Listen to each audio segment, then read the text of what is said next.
그 문다혜 씨가 제주도 단독주택으로 불법 숙박업을 했다는 의혹에 휩싸였죠. 그런데 숙박업용 건물이 또 있다는 의혹까지 새로 제기됐습니다. 먼저 지난주 국감 영상 잠시 보고 와서 관련 얘기를 나눠보도록 하겠습니다. 청와대 거주 기간 중으로 추정되는 시기에 영등포 소재 오피스텔 6억 7,620만 원 분양받았고, 또 그다음에 22년 7월에 문재인 대통령 멘토로 불리는 송기인 신부로부터 제주도 주택 3억 8천만 원 인수했습니다. 아시다시피 문재인 대통령께서도 그 요가 강사를 한다고 소개했던 것 외에는 특별한 직업이 없었던 분입니다. 그러니까 자금 출처가 불명확한 거죠. 이 얘기, 제주도 얘기는 저희가 과거 검찰의 압수수색 얘기 때 나왔었고요. 이현종 의원님. 네.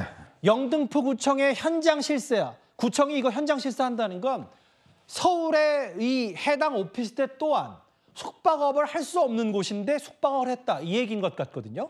그렇죠. 이게 지금 보통 우리가 요즘은 이제 에어비앤비라고 해서 일반 주택을 가지고 있는 분도 숙박업 이제 그 등록을 하고 이렇게 이제 집을 빌려줄 수 있는 게 많이 이제 요즘 유행을 하지 않습니까? 근데 이제 문다혜 씨가 보니까 물론 뭐 본인이 이제 이런 거 등록하고 할 수도 있는데 문제는 이제 전직 대통령의 따님이시지 않습니까? 그러면 이게 과연 법적으로 어떤 합법적인지 불법적인지 아마 그걸 분간할 수 있는 충분한 그런 처지가 있고, 또 본인의 어떤 공적인 지위 이런 걸 따져보면 아마 이런 것들은 충분히 심사숙고해야 될 것 같습니다. 예. 그럼에도 그럼에도 불구하고 문다혜 씨의 이런 행동을 보면 일단 이 제주도 같은 경우도 보면 이게 지금 숙박업 등록을 하지 않고 이제 했다는 사실이 드러난 것과 함께 영등포에 이제 오피스텔이 있는데요. 그러게요. 오피스텔 건물은 제가 알기로 이게 이제 일반 레지던스라든지 일단 이렇게 에어비앤비 이런 걸로 할 수 없도록 되는 걸로 알고 있어요. 예.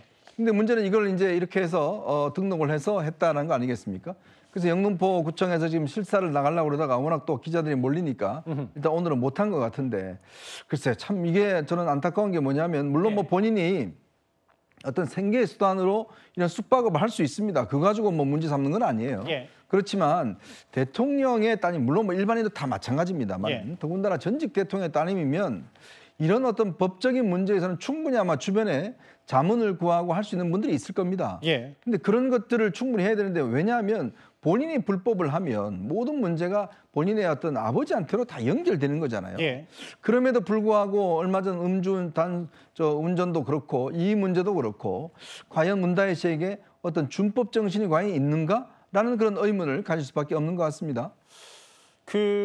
실제로 제주도는 또 이제 호스팅 경력, 숙박업을 운영한 경력이 5년이라면 실제로 그 주장이 맞다면 문 전 대통령 재임 기간과 겹치고, 서울은 숙박업소로 쓰일 수 없고 해당 건물은 숙박업소로 신고되지 않았다. 이제 돈 필요한 것 말고도 이렇게 신고되지 않은 것을 서울, 제주도에 같이 냈다. 이게 결국은 이제 이런 것들이 문다혜 씨 관련 수사를 하면서 과거 사위 특혜 의혹과도 만약에 재정적으로 결부가 된다면 그런 것들까지도 나중에 함께 처벌 대상이 될 수 있지 않을지 여권에서 뭐 그런 시각도 있는 것 같아서요. 근데 뭐 제가 볼 때는 이 건과 그 건은 좀 분리돼서 볼 거라고 저는 생각을 합니다, 개인적으로. 그러니까 이 건은 뭐 실수였던 뭐든 뭐 법을 위반한 건 맞잖아요. 거기에 대해서 뭐 법을 위반했으면 거기에 대한 처벌을 받는 게 당연하다고 생각을 하고요. 다만 이제 그게 뭐 특혜 의혹, 채용 특혜 의혹 이런 부분과 연관된 부분은 아니라고 생각해요. 이거 나름대로 또 음주운전 나름대로 그 각각의 어떤 뭐 잘못된 행동에 대한 법적인 위법 사항에 대한 처벌을 받는 것이고, 저는 이 부분도 어쨌든 문다혜 씨가 뭐 모르나서 그랬든 어쨌든 이건 분명히 잘못된 행동이잖아요.